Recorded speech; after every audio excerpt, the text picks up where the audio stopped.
Hey Runescape, it's iMajorRex, and I'm actually coming at you with a merchanting guide. You may find this confusing because obviously I'm not a merchanter, and I'm not actually promoting merchanting. I think it's one of the worst methods that you could possibly ever use to make money.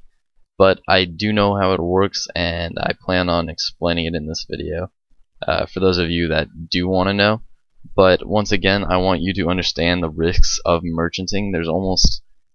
There's a very high probability that you will not profit unless you do this extremely safely, which I will try to show you the safest ways, and I'll explain why you should stay away from different ways, different methods. But in all, just try to understand just the risks when you start actually using this guide or start applying merchanting to actual RuneScape. So in RuneScape there's three types of merchanting. There's flipping, where a item has a very high deviation of price and you actually buy for low and you sell for high. There's investing, where there is a cause for a reason to go up in price and you can predict that, and then you buy the item for a lower amount and then you sell for a higher amount later. And then there's manipulation, where you buy an item in mass, cause a false increase in price, and then you sell the item for a dramatic decrease. So let's start off with flipping. With flipping, first off, you need to find an item to merchant.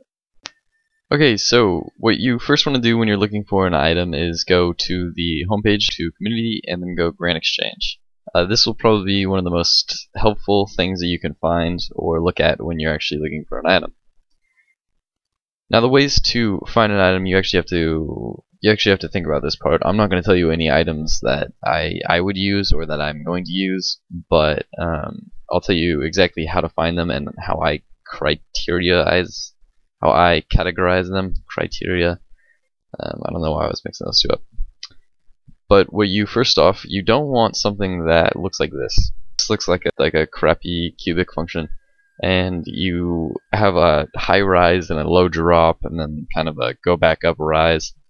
This is extremely unstable. It's not a good item to merchant, in my opinion, unless you're going for like a risky sell it before it crashes again.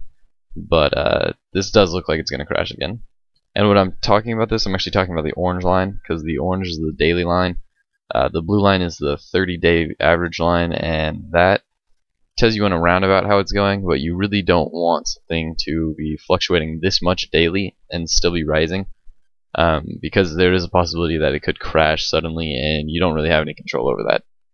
So what you want is either a steady rise, and that'll be both in the 30-day average and the daily average, or a very stable line just going straight across.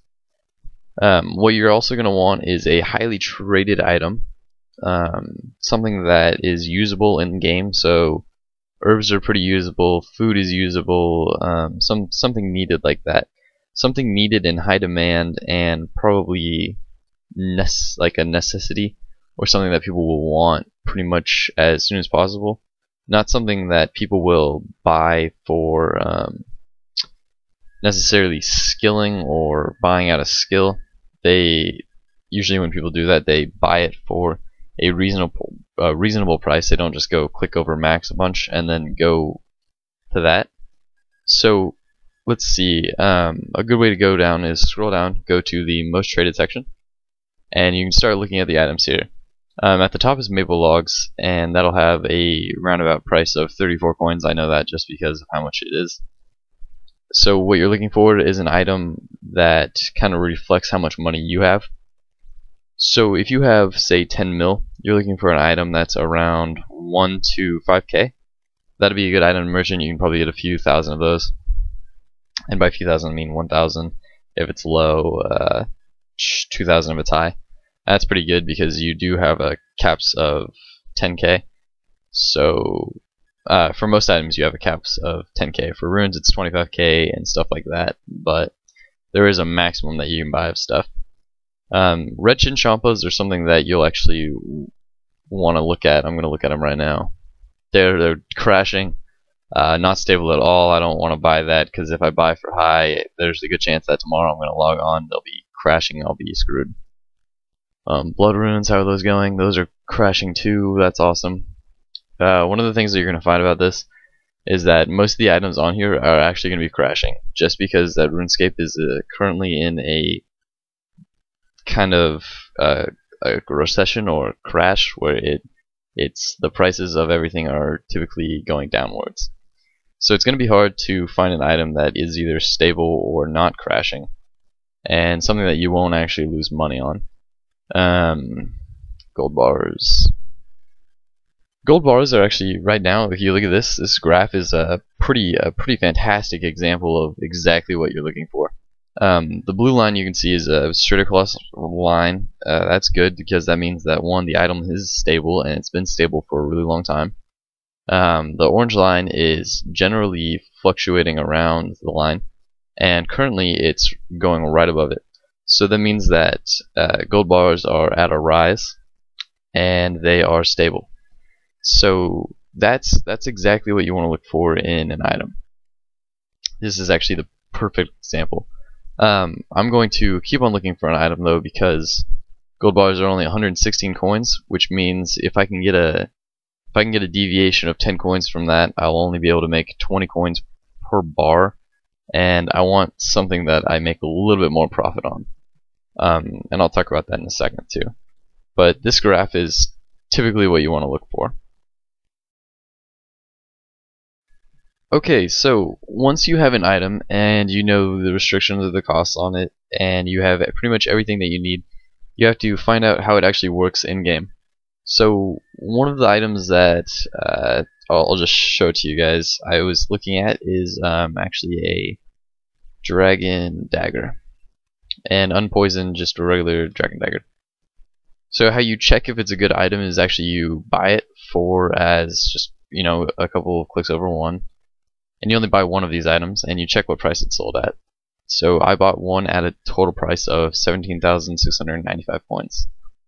Next, what I do is take it on the Grand Exchange, and I sell the same dagger for way below.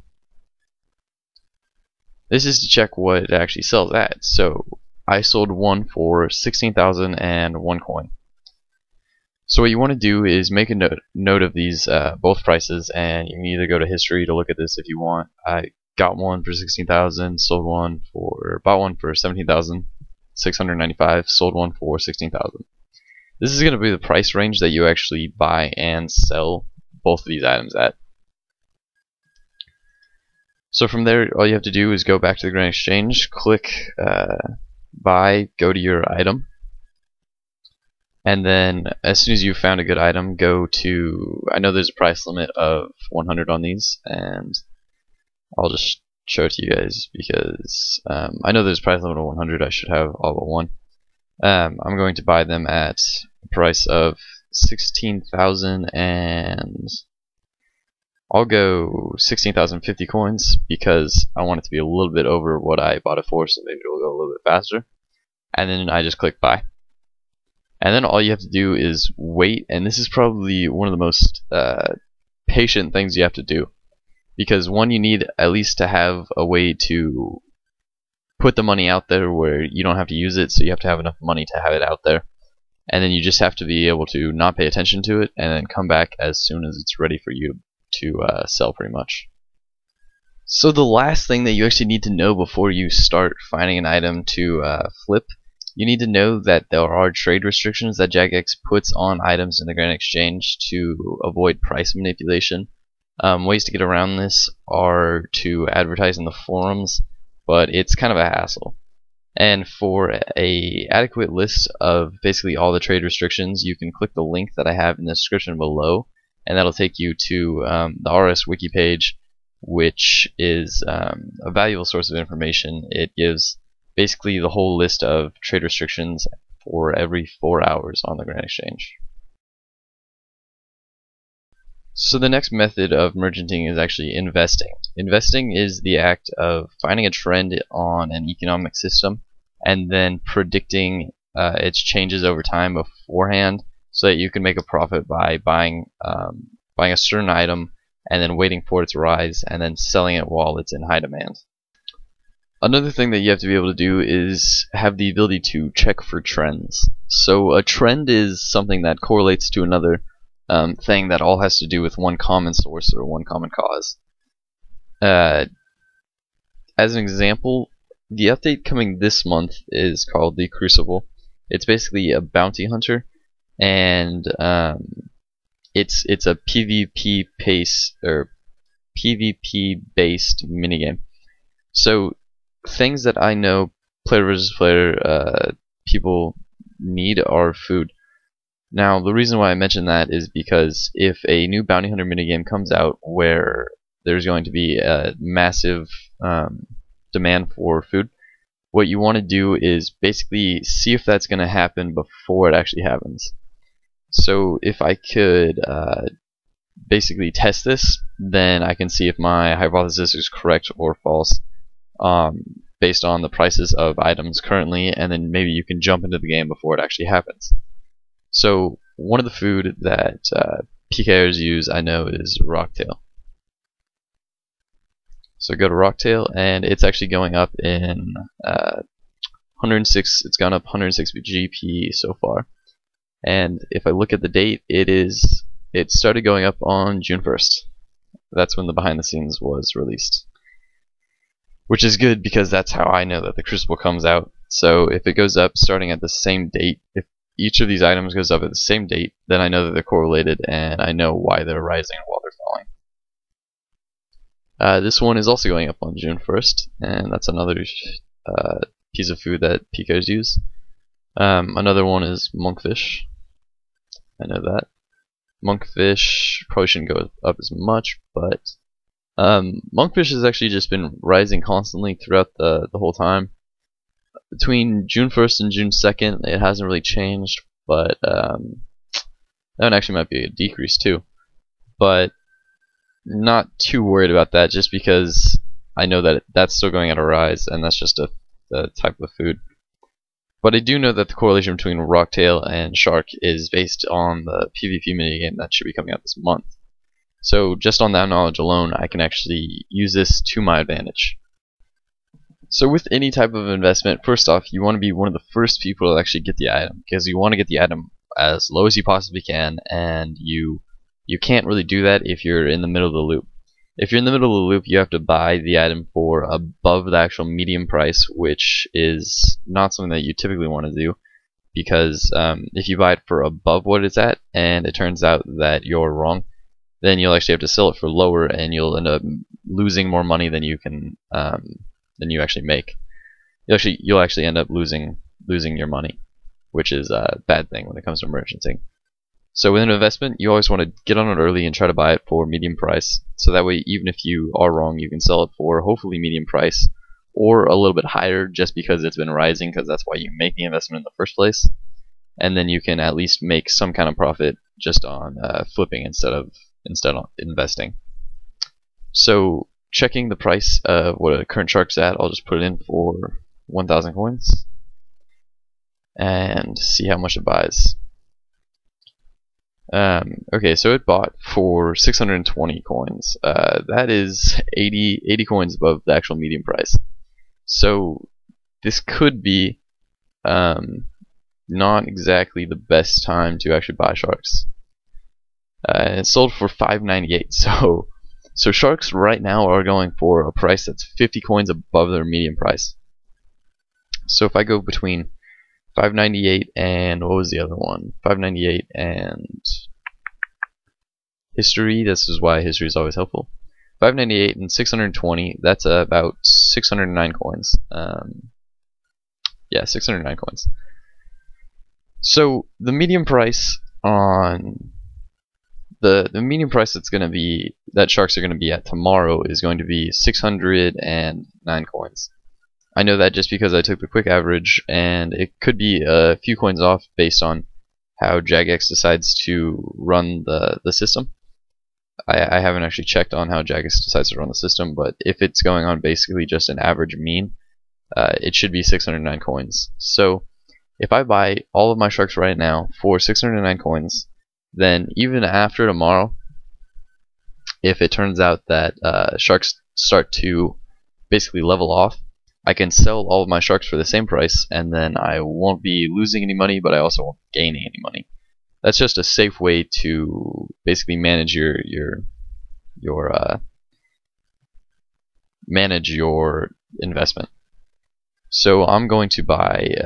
I'll go right now. I'll just go for 1K, and I'll put them in at 609 coins each. What you actually want to do when you do an investment is go for basically as many. I'll go 3K or something like that. When you're making an investment, you want to go for as many as you actually can, and then when it gets to the highest point that you know of, probably the day before the release of the update, or actually the day of the update, you just sell all of your sharks, and then hopefully they have gone above the price of what you originally paid, which I'm going to go for 609 coins. That's kind of what I expected. I didn't expect any of them to buy. Obviously, there's more people like thinking exactly like me that know this update's going to happen. So if worse comes to worse, there was still people buying at 620 coins, or people selling at 620 coins, which means that you could even flip this for just a 10 GP each, which in my case would be a 30k profit. I don't want to do that. I want to try to make like a 100 coin each, maybe a 300k profit, and then I'll probably try buying up to 10k of these sharks or something like that. But that's just a way of predicting trends.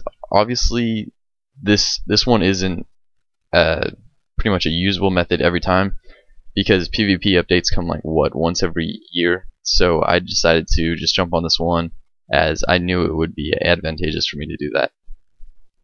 Trends that people usually follow are actually Santa Hat, rare merchanting based on seasonal holiday kind of things. Like the Halloween masks go up during Halloween season. They go up right before Halloween season, so people actually start buying them then. If you're rich, because I mean a lot of people can't afford them. And then so do Santa hats. They go up around Christmas, and those are just kind of trends that you have to pay attention to or try to guess, as long as you're basically paying attention to the Grand Exchange and what's happening. Obviously, other things that are going to be influenced by the update that's coming out soon for this are potions and weapons and armor and stuff like that. So if you had enough money, you could also invest in those, and then when the update comes, you could sell it, and etc. But it's just sharks and rocktail. Those are just one example of how to predict a typical trend that I know is going to be basically profitable in the next month, which is good for me. So the last method of merchanting is manipulation. Manipulation requires a large amount of people or a large amount of cash to actually successfully buy out an item and then influence the Grand Exchange to the point where a item increases in price dramatically. If you see some items that spike up randomly for no apparent reason, this could be a manipulation of the Grand Exchange.